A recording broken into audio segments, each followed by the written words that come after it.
কি মাছ? তেলাপিয়া। আমি এমন একটা পাবলিক, আমি একেবারে বাঙালি বাড়ির মেয়ে, আমি মাছ চিনি না। কী অবস্থা আমার! বিয়ে দিলে আমাকে যে যা বলবে আমি তাই বিশ্বাস করবো। আর ভাই যে ন্যূনতম মাছ চেনে না, মানুষ কী করে চিনবে?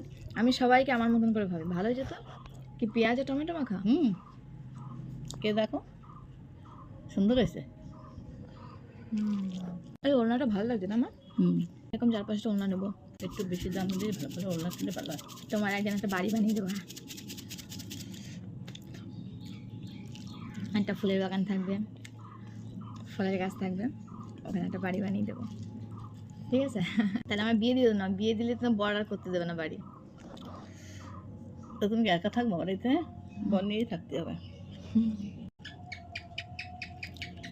তোমার কত লোকে হিংসা করে জানো? ওদের মারা ওদের খাইয়ে দেয় না, তাই রাগ হয় ওদের। আমার কাছে আসো, খেয়ে খাইয়ে দেবো। সিঙ্গেল চাইল্ড হওয়া হেভি মুশকিল। আজকে ভালো লাগে দেখো, যেদিন আমি সাজে গুজে না একদম কিচ্ছু করি না, যখন বাড়িতে থাকে তখন সব থেকে বেশি ভালো লাগে। দেখবে যখন তুমি বাড়িতে একদমই চুপচাপ বসে আছো, কিছু করছো না, সেদিন তোমাকে অসম্ভব সুন্দরী লাগবে। আর যখন তুমি সেজে গুজে বাইরে বেরোবা, ভূত পেতনি মনে লাগবে, চাকচিনি লাগবে। সত্যি কথা বলছে। আমি এত কথা বলি কেন? আমাকে কম কথা বলা উচিত? মানুষজন খারাপ বলে আমার, আমি অনেক কথা বলি। আমাকে জানো ছেলেরা আমাকে ভয় পায়, কোনো ছেলে আমার সঙ্গে কথা বলতে চায় না। কিছু লোক তো আমার নাম লেডি ডন দিয়ে দিয়েছে, ওকে করে গন্ডগোল করে সবার সঙ্গে। কি রাগি! রাগি হবো না? সিংহ রাশি তো, রাগ মাথা দেখা আরও শাকচুন্নি।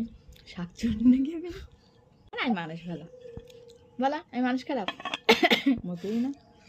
মানে ছোটো স্বপ্ন আছে। বিয়ের আগে মা ভাত খাইয়ে দিচ্ছে, বিয়ের পরে বড় অফিস যাওয়ার আগে ভাত খাইয়ে দিয়ে যাবে, আবার অফিস থেকে তাড়াতাড়ি চলে আসবে, কারণ আমি সারাদিন কিছু খাবো না, চুপচাপ বসে থাকবো।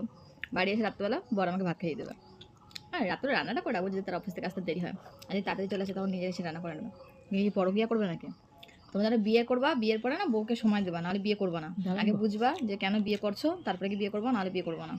আর যদি আমার মতন কোনো মেয়ে পেয়ে যাও জীবনে, যে একদম চিপকার মধ্যে চিপকা থাকবে সবসময়, তোমাদের গায়ে উঠে বসে থাকবে, তাহলে আবার লাইফ রিস্ক হয়ে যাবে। অর্থলোভী কোনো মেয়েকে বিয়ে করবা, শুধু তাকে জাস্ট টাকা দিয়ে দেবা, সে খুশি, সে তোমাকে কোনো ব্লেম করবে না, তোমার কিছু যায় আসবে না। কিন্তু যদি ভালোবাসা পিপাসু কোনো মেয়েকে বিয়ে করো, মানে যার শুধু নিড তোমাকে দরকার, ঠিক আছে, সবসময় তোমার সঙ্গে মানে জড়িয়ে থাকবে, তোমাকে ছুঁয়ে থাকবে, তোমাকে প্রচণ্ড ভালোবাসে, তোমার প্রতি অবসেশনে ভুগবে, সে তোমার অ্যাটেনশন শিকার হবে জাস্ট, তাহলে তুমি ভাই পাগল হয়ে যাবো, ভাবে কি আমি ভাই কী করবো, একে নিয়ে কোথায় যাবো, এই এত বাচ্চা কেন?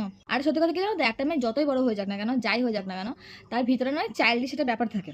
মানে একটা 50 বছরের মেয়েকে দেখলে তোমার মনে হবে কি যে এ এত বাচ্চা কেন, কিন্তু সে সারা দুনিয়ার সামনে খুব স্ট্রং ওম্যান হওয়ার নাটক করে। কিন্তু মানুষ যখন ভালোবাসে তখন